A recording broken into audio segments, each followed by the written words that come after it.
Rachel, உனக்கு வாங்கிட்டு வந்த பிரியாணியே சூடு ஆறிடுச்சு. நீ நல்லா சாப்பிட்டா பிரியாணி வைத்தது நீ சாப்பிடவே இப்ப சாப்பிட்டு.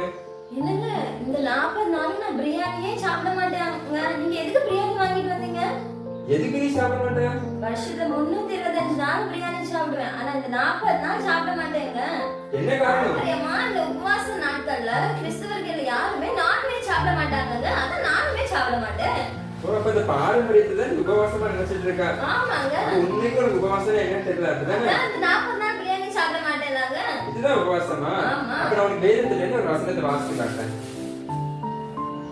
ஏசாயா 58ஆம் அதிகாரம் 6-7 வசனம் சொல்லுது, அக்கிரமத்தின் கட்டுகளை அவிழ்க்கிறதும் நுகத்தடியின் பிணையங்களை நெகிழ்கிறதும் நெருக்கப்பட்டிருக்கிறவர்களை விடுதலையாக்கி விடுகிறதும் சகல நுகத்தடிகளை உடைத்து போடுகிறதும். நல்லா கேட்டுக்கோ. பசியுள்ளவனுக்கு உன் ஆகாரத்தை பகிர்ந்து கொடுக்கிறதும் திருத்துண்ட சிறுமையானவர்களை வீட்டிலே சேர்த்துக் கொள்கிறதும் வஸ்திரம் இல்லாதவனை கண்டால் அவனுக்கு வஸ்திரம் கொடுக்கிறதும் உன் மாம்சமானவனுக்கு உன்னை ஒழிக்காமல் இருக்கிறதோ அல்லவோ எனக்கு உகந்த உபவாசம். நீ சொன்னா இந்த 325 நாள் நான் சாப்பிட்டிருப்பேன், 40 நாள் சாப்பிட மாட்டேன்னு. ஆனா இந்த 325 நாளாவது யாருக்கிட்ட கொடுத்து சாப்பிட்டிருக்கியா பிரியாணிய? இப்ப ஆண்டவர் சொன்ன உபவாசம் நம்மகிட்ட இருக்கிறத மற்றவங்களுக்கு கொடுக்கிறத ஒரு தகுந்த உபவாசம். என்னை போலதான் உபவாசம் செய்து கொண்டிருந்தீங்கன்னா வேதத்தின் அடிப்படையில தான் நம்ம உபவாச நாட்கள்ல இருக்கணும். சிந்திங்க, மற்றவர்களுக்கு உதவி செய்யுங்க. God bless you all.